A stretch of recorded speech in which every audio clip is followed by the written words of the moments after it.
I'm James. I'm 72 years old, and I need to tell you something I've carried for 8 years now. Something that sits in my chest like a stone every single morning when I wake up alone. You need to hear this. Not because I want your pity, but because what I'm about to share might stop you from making the quietest mistake a person can make. The one that doesn't scream, it just settles. My wife Emily and I were married for 43 years. 43 years of shared coffee cups, shared holidays, shared silence. And for most of that time, I believed we had what people call a successful marriage. We paid the mortgage, we raised our son, we never went to bed angry, well, not visibly angry anyway. We were polite, respectful, two ships passing in the same harbor every night, docking side by side, but never really tying our ropes together. Emily died 8 years ago, heart failure. 1 minute she was humming in the kitchen while making tea, the next, well, the doctors called it sudden. I called it a verdict. Because in those last few breaths, her hand found mine, and she whispered something I've replayed in my head 10,000 times since. We forgot to look up. I didn't understand it then. I thought she meant literally, like she'd been staring at the floor too long. But no, she meant we'd forgotten to look up from our routines, from our separate newspapers at breakfast, from our separate worries, from the quiet assumption that love was a foundation you built once and then just lived on top of forever. Let me tell you what that looked like in practice. Every Sunday morning for 20 years, Emily would make pancakes. Not just any pancakes. She'd fold blueberries into the batter, draw silly faces with the syrup for our son when he was small. And every Sunday, without fail, I'd sit at the table with the sports section open, nodding when she spoke, grunting when the coffee was ready. I was there, physically, but I was reading box scores while she was building rituals. I was calculating next quarter's earnings while she was measuring love in tablespoons of butter. She tried to pull me back, not with demands, never with demands. She'd say things like, "Remember when we used to read to each other before bed?" Or, "What if we started that garden you always talked about?" And I'd say, "Maybe next spring," or, "I'm just so tired tonight, Em." And she'd smile that thin smile, the one that didn't reach her eyes anymore, and say, "Of course, another time." But here's what I didn't realize. Every another time was a brick in a wall between us. Not a dramatic wall, not one built with shouting or slamming doors. A wall made of missed sunrises, of conversations I cut short because I had emails to answer. I thought I was being practical, responsible. I thought providing stability was the same as providing presence. It wasn't. One evening, this was maybe 5 years before she died, I came home late from work, again. She was sitting on the porch swing, watching fireflies blink in the yard. I sat beside her, loosened my tie, and started talking about a case I'd won that day. She didn't respond, just kept watching the fireflies. After a minute, I stopped talking. And then she said, so softly I almost missed it, "They only light up for a few seconds, you know, and then they go dark again. You have to really watch to see the pattern." I didn't know what to say to that, so I said nothing, I went inside to check messages, and that moment is what haunts me most. Not the big fights we never had, not the affairs we never committed, but that quiet surrender on a porch swing while fireflies performed their tiny miracles right in front of us, and I chose my inbox over her wonder. After she died, I found a shoebox in the back of her closet. Inside were letters. Not love letters from our youth, though there were some of those too. These were different. They were letters she'd written to me over the years, but never sent. Dozens of them. Dated not with years or months. She avoided dates, I noticed that, but with seasons. The Tuesday after the first snow. The Sunday the magnolias bloomed.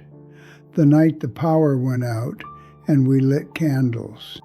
I read them all in one sitting, and with each page I met a woman I'd slept beside for decades, but never truly knew. She wrote about watching me sleep and wondering what I dreamed about. She wrote about the way I hummed when I thought no one was listening. She wrote about feeling like a guest in her own home, polite, welcome, but never quite seen. One letter said, "Today he asked me how my day was, and for a second, just a second, I thought he really wanted to know. But his eyes were already on his phone before I finished the first sentence. I told him it was fine, because what else is there to say?" I sat there on the floor of that closet, surrounded by decades of her silent longing, and I broke. Not dramatically, just quietly, the way our marriage had ended. You see, I'd confused absence with peace. I thought no conflict meant everything was okay. But absence isn't peace, it's vacancy. And vacancy invites loneliness to move in and unpack its bags. Emily didn't leave me, she just receded. I think about our son sometimes, Daniel, how he learned from me that love is something you do. Pay bills, show up to graduations, fix the leaky faucet, but not something you feel out loud, not something you nurture daily like a plant. I taught him to be responsible. I failed to teach him to be present. And now I wonder if he's making the same quiet mistakes in his own marriage, thinking that reliability is the same as intimacy. There was this one afternoon, maybe 3 years before she died. We were cleaning out the garage, and we found this old birdhouse I'd started building when Daniel was little. Never finished it, just left it on a shelf with the paint half dried. Emily picked it up, ran her thumb over the rough wood and said, "You know, the wrens tried to nest in it anyway, made a little mess of twigs inside." And she smiled, not a sad smile, but a real one, like she was remembering something tender. And I said, "God, I actually said this." I said, "We should throw that thing out. It's useless." She didn't argue, just placed it back on the shelf, exactly where she'd found it. But something in her posture changed, like a door closing softly. And I stood there, holding a bag of trash, completely unaware that I'd just thrown away a moment. Not the birdhouse, the moment. The chance to say, "Tell me about those wrens." The chance to sit with her on the garage steps and watch the real birds flying overhead. The chance to be curious about her world instead of efficient in mine. That's the thing about indifference. It doesn't feel like a choice in the moment. It feels like practicality, like tiredness, like we'll get to it later. But later is a myth we tell ourselves to avoid the discomfort of now. And now is all we ever have.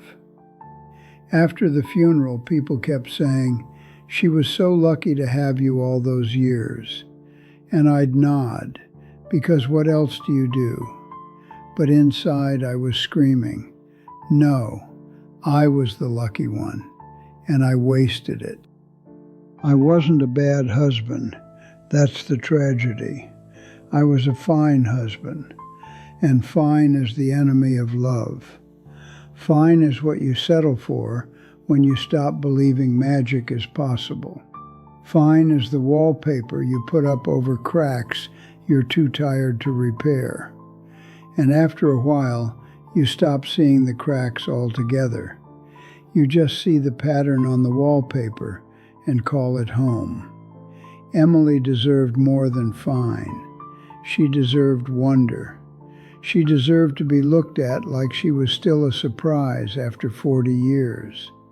She deserved someone who put down the newspaper on Sunday mornings and watched her pour the batter. Not because it was his duty, but because he was still captivated by the way her wrist moved when she stirred.